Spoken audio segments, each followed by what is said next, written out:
ढोलकपुर नामक गांव में एक बहुत पुराना घर था।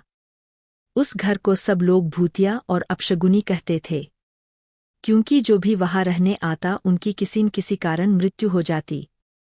इसलिए वो घर खरीदने के लिए कोई भी तैयार नहीं होता था। एक बार उमेश नाम के आदमी ने उस घर को बहुत ही सस्ते दाम में खरीद लिया और अपने बेटे दीपक के साथ सारा सामान लेकर वहां रहने आ जाता है। घर में आने के 1-2 दिन में ही उमेश को अपने आसपास अजीबोगरीब घटनाएं होने का एहसास होने लगा। पहले तो इसे वो नजरअंदाज करता रहा, लेकिन घर में जब उसे किसी की मौजूदगी का एहसास होने लगा तो वह सतर्क हो गया। एक दिन दीपक दौड़ता हुआ उमेश पास आया और कहने लगा कि वॉशरूम में अचानक पानी बंद हो गया और उसने वहां सफ़ेद कपड़ों में एक औरत को देखा।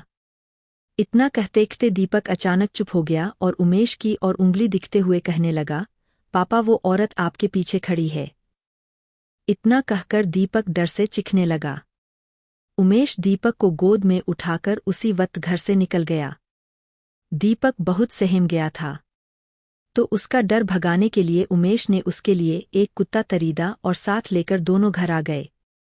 एक रात बहुत तेज बरसात में जब अचानक घर की बिजली चली गई, उमेश ने घर से बाहर देखा तो आसपास के सभी घरों में बिजली थी सिवाय उसके घर के।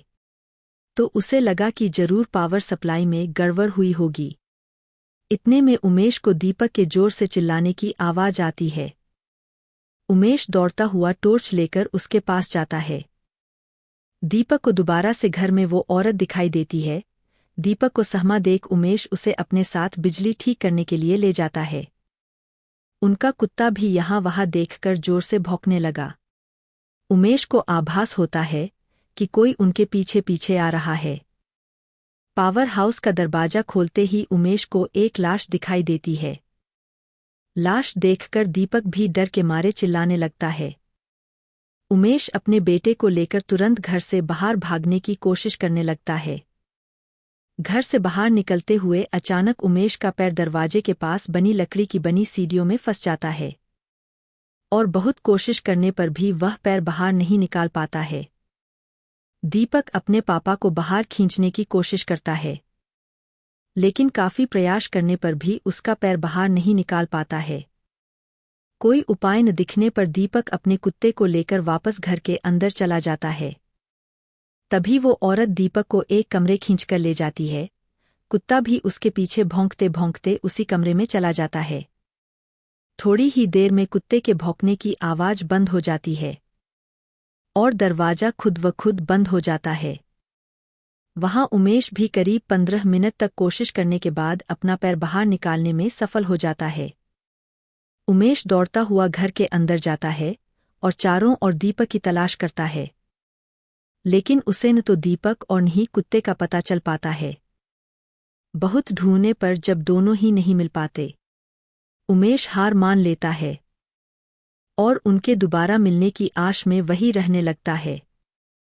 कुछ दिन बाद उमेश बिजली ठीक करने वाले इलेक्ट्रिशियन को बुलाता है, लेकिन घर में दाखिल होने से पहले ही वह दरवाजे से ही उल्टे पैर वापस लौट जाता है। उमेश के पूछने पर वो कहता है कि आपके घर में एक औरत, एक बच्चा और एक कुत्ते का भूत दिखाई दे रहा है। इलेक्ट्रिशियन की बात सुनकर उमेश उदास हो जाता है। उसे एहसास हो जाता है कि उसका बेटा अब कभी लौटकर नहीं आएगा, जिसके बाद उमेश वो घर छोड़कर चला जाता है और कभी लौटकर नहीं आया। अगर आपको ये कहानी पसंद आए तो प्लीज़ लाइक, शेयर और सब्सक्राइब जरूर करें।